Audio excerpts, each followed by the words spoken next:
এই যে হিন্দু ভোটার যারা আছে তাদের নিরাপত্তার অভাব আছে, তাদের চাঁদাবাজিকে অতিষ্ঠ করে ফেলেছে। এখানে আমি বাংলাদেশ জামাত ইসলামের খুলনায় 1,90,000 মনোনীত প্রার্থী দাঁড়িপাল্লার কৃষ্ণনন্দী।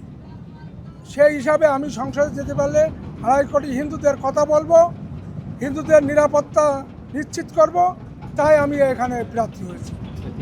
অনেকে বলে যে জামাত ইসলাম ইসলামী দল, সেই ক্ষেত্রে আপনার যাওয়ার ক্ষেত্রে কোনো জামাত ইসলাম ইসলামী দল না, জামাত ইসলাম হিন্দু বৌদ্ধ খ্রিস্টান সবার দল। জামাত ইসলাম একা ইসলামী দল বলে ছোট করা দল। জামাত ইসলামের কাছে আপনাদের প্রত্যাশা, তার মানে আপনার কমিউনিটির থেকে প্রত্যাশা কি থাকে? জামাত ইসলামে আমরা আগামীতে যদি নির্বাচিত হতে পারি তো জামাত ইসলাম হিন্দুরা এই বাংলাদেশে জামায়াত ধরে থাকবে। আপনার আসনে যারা হলো ভোটার আছে তাদের উদ্দেশ্যে কি বলবেন? আমার আসনে যারা ভোটার আছে, এই যে হিন্দু ভোটার যারা আছে তাদের নিরাপত্তার অভাব আছে, তাদের চাঁদাবাজিকে অতিষ্ঠ করে ফেলেছে। এখানে এই চাঁদাবাজির জবাব 12 ফেব্রুয়ারি চাঁদাবাজির জবাব দেবে হিন্দুরা।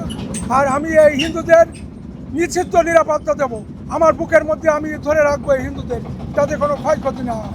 আরেকটা বিষয় যে আমরা বিভিন্ন জায়গায় দেখে ফেলেছি, যেহেতু আপনি জামাত মনোনীত একজন প্রার্থী, বিভিন্ন জায়গায় দেখে ফেলে আমরা দেখেছি যে দাঁড়িপাল্লার পক্ষে যারা ভোট চাচ্ছেন, বিশেষ করে নারীরা, তাদের উপরে অনেক জায়গায় হামলা হচ্ছে, হয়রানি করা হচ্ছে, হেনস্থা করা হচ্ছে। বিষয়টিকে আপনি কীভাবে বলবেন? এটা হামলা করলেই যারা হামলা করতেছে তাদের উদ্দেশ্যে বলতে চাই, এই আপনারা যে হামলা করতেছেন দাঁড়িপাল্লার পক্ষের লোক মেয়েরা যাচ্ছে, যদি হামলা করেন এটা আপনাদের ঠিক হবে না।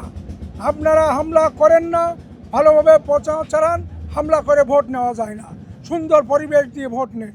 সারা দেশে যারা হিন্দু ধর্মাবলম্বী আছেন তাদের জন্য কোনো মেসেজ আছে কিনা? সারা দেশে যারা হিন্দু আছে, 2.5 কোটি হিন্দু বৌদ্ধ খ্রিস্টান 2.5 কোটি বাংলাদেশে আছে, তাদের সংসদে কথা বলবো, তাদের সুরক্ষা রাখার ব্যবস্থা করব। এই জন্য আমি জামাতের মনোনীত প্রার্থী হয়েছি। তাদেরকে ভোট দিয়ে, মানে যে দাঁড়িপাল্লায় যারা প্রার্থী আছে নিজ নিজ আসনে, তাদেরকে ভোট দেওয়ার আহ্বান জানাবেন? অবশ্যই সবাইকে আহ্বান জানান যে দাঁড়িপাল্লার প্রার্থীকে ভোট দিয়ে জয়যুক্ত করে আপনারা সংসদে নিয়ে যান। সংসদে আপনাদের কথা, আমি কৃষ্ণনন্দী আপনাদের কথা বলব। জামাত সত্যের দল, সততার দল, ন্যায়ের দল, তাই জামাত ইসলাম করি। জামাত ইসলাম 2003 সাল থেকে আমি জামাত ইসলাম করি। জামাতের নীতি আদর্শ ভালো, তাই আমি জামাত ইসলাম করি। দেশবাসীকেও বলি যে আপনারা জামাতের নীতি আদর্শের সাথে আসেন, পাশে দাঁড়ান, আপনারা ভালো থাকবেন। ধন্যবাদ।